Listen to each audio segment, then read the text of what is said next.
मैं हूं आबिद हुसैन शेख, आपका खैर मकदम है 4 टीवी न्यूज़ कर्नाटक एक्सप्रेस में।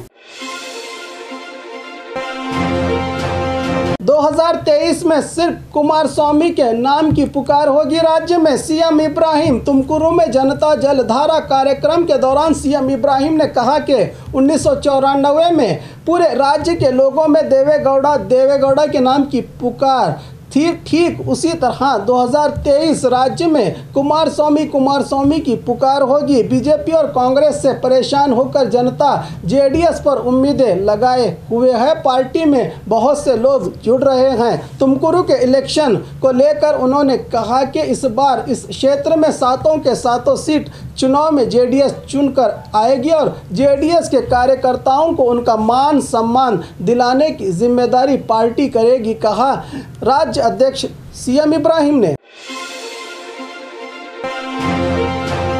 जनता के टैक्स का पैसा जनता को कब मिलेगा? बीजेपी से सुरजेवाल का सवाल। सरकार को पेट्रोल और डीजल पर टैरिफ वैट कम करके जनता की मदद करनी चाहिए। ये बयान अपोजिशन का नहीं, देश के प्रधानमंत्री नरेंद्र मोदी जी का है। इस बयान से सरकार अपोजिशन पार्टियों के निशाने पर है। तेल पर टैक्स से जमा होने वाली लाखों करोड़ों की रकम जनता को कब वापस कर रहे हो? राज्य के कांग्रेस इंचार्ज रणदीप सिंह सुरजेवाल ने सवाल किया कि बेंगलुरु में मीडिया से बात करते हुए उन्होंने कहा कि बीजेपी सरकार पिछले 8 सालों में पेट्रोल और डीजल पर 727 लाख करोड़ जमा किया है। ये रकम जनता को कब वापस मिलेगी? 400 वाली गैस सिलेंडर को आपने 1000 रुपये कर दिया है। ऐसे महंगाई का बोझ आप जनता पर कब तक डालते रहेंगे, कहा सुरजेवाल ने।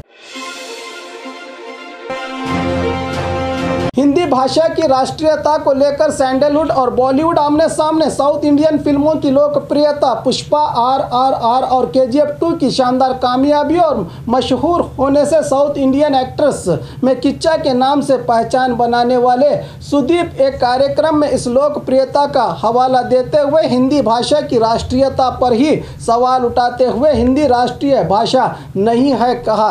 कहने पर हिंदी सिनेमा जगत में सिंघम के नाम से मशहूर अजय देवगन को ये बात हजम नहीं हुई। हिंदी हमारी राष्ट्रीय भाषा थी, है और रहेगी के कमेंट्स से कर्नाटक के सीएम से लेकर 650 करोड़ जनता अजय देवगन के इस बयान के खिलाफ हर जगह आवाज़ उठा रही है कि अजय देवगन की फिल्मों से लेकर हर चीज़ का बायकॉट किया जाएगा। हमारी मातृ भाषा कन्नड़ा पर हमें अभिमान था, है और रहेगा, कहा कर्नाटकियों ने। गैर बीजेपी राज्यों में तेल के दामों को कम करने की पीएम की सलाह पर भड़के मल्लिकार्जुन खड़गे। राज्यसभा के अपोजिशन लीडर मल्लिकार्जुन खड़गे ने प्रधानमंत्री ने राज्य सरकारों को पेट्रोल और डीजल पर टैरिफ वैट कम करके जनता की मदद करनी चाहिए। इस बयान पर पलटवार करते हुए विपक्षी दल के नेता ने कहा कि मोदी गैर बीजेपी राज्यों को तेल की कीमत कम करने के लिए प्रोत्साहित करने की बजाय बीजेपी अधिकार वाले सरकारों की मौजूदगी में तेल की कीमत कम करवाएं। केंद्र सरकार ने तेल पर अब तक लाखों करोड़ का मुनाफा कमाया है, वो इन रुपयों को सब्सिडी के रूप में लोगों के हवाले करे, कहा खड़गे ने। आइसक्रीम बॉक्स में छुपी 2 बच्चियों की दम घुटने से मौत।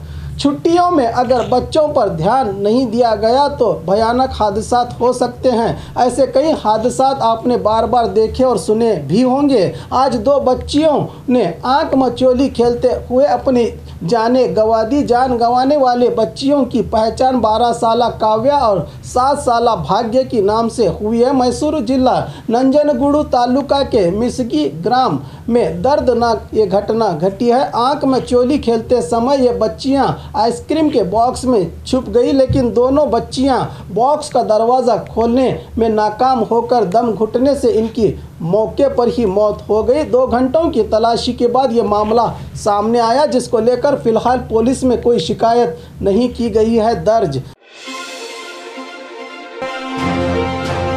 बीदर के नसीरुद्दीन दरगाह बने हिंदू मुस्लिम भाईचारे की मिसाल। सरहदी जिला बीदर में बिना किसी भेदभाव के सबकी बराबरी और समानता के लिए लड़ने वाले विश्व गुरु बसवण्णा जी के कर्म भूमि, इन्हीं के संदेशों से आज भी यहाँ हिंदू मुस्लिम भाईचारा और एकता की मिसाल देखने को मिलती है। जहां आज भी हिंदू मुस्लिम मिलकर ख्वाजा नसीरुद्दीन दरगाह में हर साल बड़े उत्साह और जोश से उर्स शरीफ मनाया जाता है, जैसे कि गांव में कोई त्यौहार का माहौल हो। देश में चले नफरतों के बाजार में हुमनाबाद तालुका हिलालपुर गांव में आज भी हिंदू मुस्लिम एक होने के एहसास के साथ उर्स में शरीक होते हैं। इस उर्स की परंपरा ज़माने से चली आ रही है और राज्य भर के हज़ारों हिंदू और मुस्लिम लोगों की इस दरगाह से आस्था जुड़ी है, जो बड़े अकीदत के साथ यहाँ शामिल होते हैं।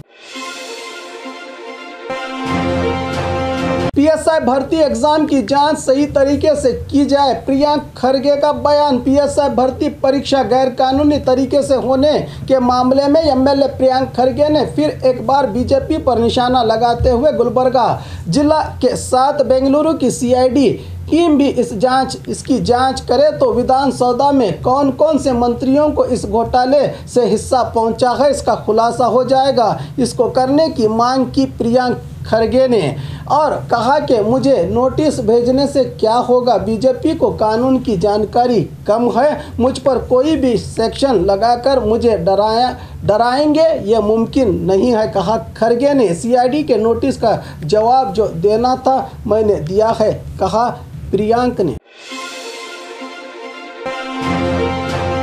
और खबरों के लिए देखते रहिए 4 TV न्यूज़ कर्नाटक एक्सप्रेस।